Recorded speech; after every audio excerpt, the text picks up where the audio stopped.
found himself without any of his starting receivers after all of them were deemed high-risk close contacts to linebacker B.J. Goodson, who tested positive for COVID-19. Cleveland jumped out early, but then the Jets went on a 20-0 run and held on to win 23-16. Baker finished with 285 yards on 53 pass attempts, no touchdowns, and 2 lost fumbles. Baker did take the bulk of the blame after the game. Take a listen.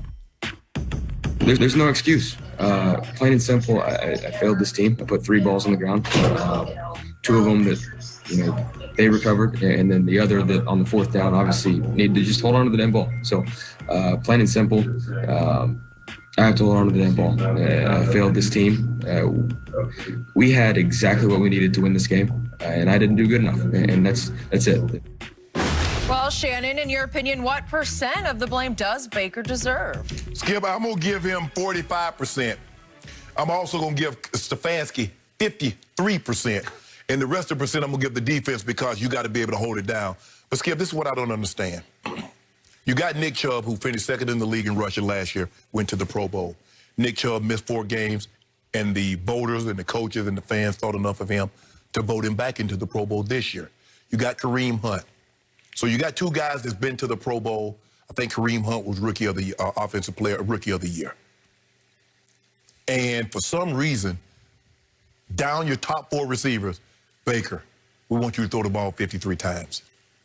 What sense does that make? Skip, Baker's career, he's 1 for 9 when he's asked to throw the ball 40 or more times. Now, what has happened is Stefanski and a lot of other people have been reading Pro Football Focus. Since week 8, Baker Mayfield is the 2nd greatest graded quarterback in the NFL. And they said, okay, Baker, you can do it. No, you can't. You are a play-action team. If you ask Baker Mayfield to just drop back and throw the football, that is a recipe for a terrible dish. And you got exactly what you deserve, Stefanski. Run the football. And Skip, look, I think sometimes people get caught up, well, Shannon, they wouldn't get any yards. Sometimes it's not about yards. It's the threat. So now it's like, oh, y'all ain't going to even try to run the ball. Okay, we just going to play coverage. And Baker putting the ball on the ground. Skip, what is that?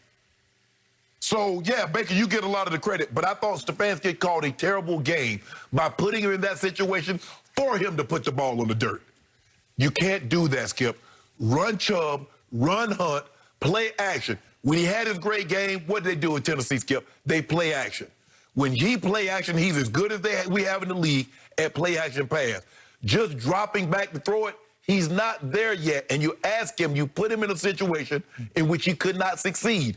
So, yes, Baker is at fault for putting the ball in the dirt. No, he did not play well yesterday. Minus his 4 top receivers, and you say, you know what? It'll be a good time for us to throw the football. Minus our 4 top guys. Run the football.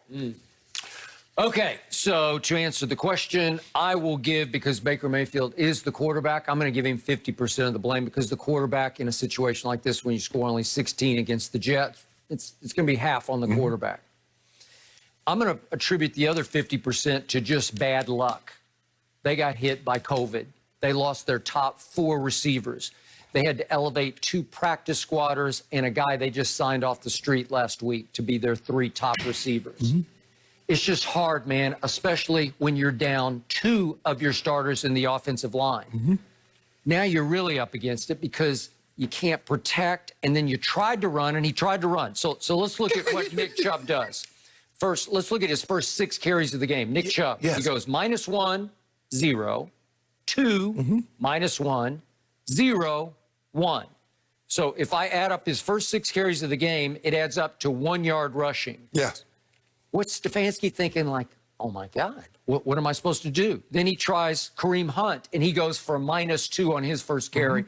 And then at that point, they are down 13-3. And he panicked and said, we got to throw.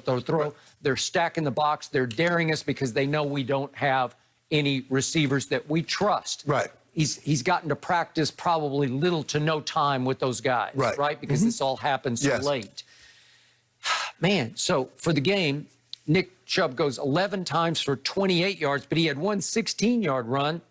So he had 10 carries for 12 yards. Yes. That's Nick Chubb. I would put him top 3 running backs, right? But Skip, you know 11 carries is not enough for Chubb. And you know the great running back, Skip, it's not that they get 5, 6 yards every carry. Sometimes it's -2.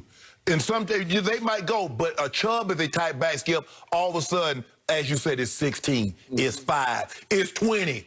Look at Derrick Henry. Derrick Henry just, all of a sudden, it's 5 yards, it's 10 yards. Some of it might be at the line of scrimmage, like, well, dang, he ain't getting it today. And next thing you look up, you're like, I kept looking for Derrick Henry last night, and he got one late run to get to 98 yards, and he had no impact on the game because Mike Pettin said, you cannot have him tonight. And they said, look, we're going to make, but still, Skip, they was undeterred. He still got 23 attempts, which is more attempts than the Cleveland Browns had as a unit. They lost 40-14. Yeah, but Skip, you still have to try it. And once they got out of hand, Skip, because you remember they got right back into the ball game, Skip. It was what, 40? It was 14 to like, it was like a 2-score game. So we keep running, and then what happened? The play action. They run the play action to Tannehill. They run the boot to Tannehill, and he goes 45 yards untouched, Skip. That's because of the run, the threat. Everybody's trying to stop Derrick Henry. Well, you told me Baker's athletic. You should be able to get some of that stuff. I just thought Stefanski called a terrible game, Skip. If you telling me 18 rushes is enough, I've seen Nick Chubb have 18, 20, 25 carries by himself. That's not nearly enough. Well, obviously, you were a Baker fan, but you're no longer a Baker fan. No, Skip. I understand what Baker is at this present time.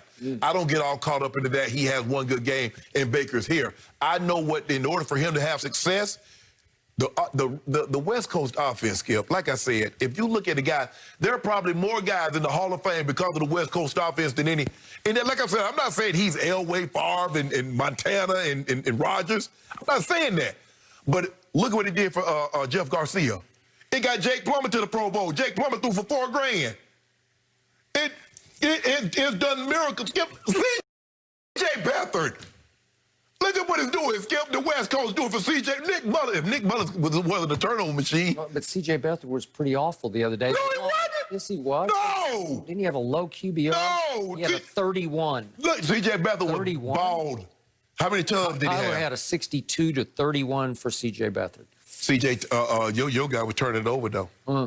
Well, okay, but that's not the point. It's C.J. Beathard's that offense, but Skip, I'm raving about him because Kyle has a formula.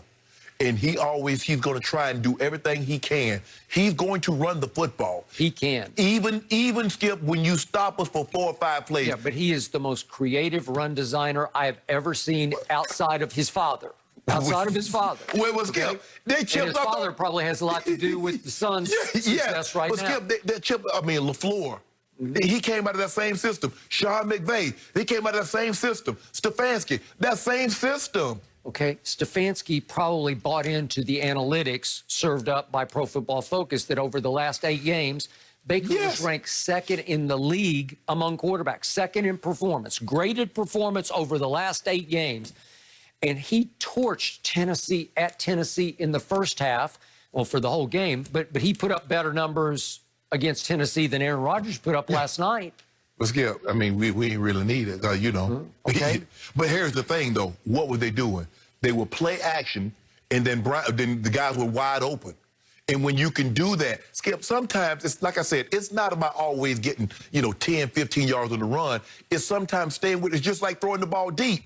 At some point in time, what did Ben start doing? Ben started throwing the ball over their head. And he got 2 touchdowns by throwing the ball over their head. You got to at least make them think, Skip. Okay, aren't the Jets sort of cowboy-like in that the last 3 games they should have beaten the Raiders? Right? Yeah. Okay, so all of a sudden they've sort of found themselves. Yeah. And all of a sudden the defense that got taught by the coordinator who got fired, but they've got that tough mindset. Yeah, but they play hard. Yep. And give them that. Like I don't think they're the most talented group, but they play hard.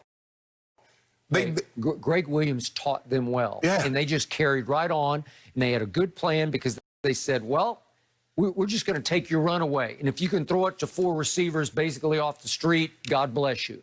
And they couldn't because they couldn't protect Baker either because they're 2 strip sack fumbles. Right, and they run a trick play. They hand the ball to the wide receiver who starts to run, and he throw it down the field to Barrios. Yeah. Come on, okay. D. Well, they still have a guy that you loved. You thought he was the best quarterback in the class, Sam Darnold. Yeah.